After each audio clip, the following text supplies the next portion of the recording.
Hello guys, ito po ang ulam namin ngayon, paa ng manok.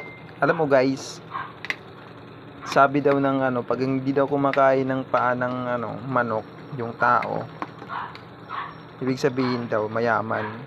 Pero hindi po ako naniniwala, kasi marami po yung mga mayayaman na talagang gusto nila yung paa ng manok, kasi mas marami daw nakakain nila pag ito ang ulam. So guys, masarap yan guys, masarap yan. Yan. Adobo. Mga 30 minutes pwede na ito kainin, kasi luto na. Yan. Ito lang ang mga simpleng luto. Ito adobo ito, pero sa totoo lang guys, masarap to pag sinigang. Masarap to sinigang. Yan, masarap yan. Talagang masarap na masarap talaga.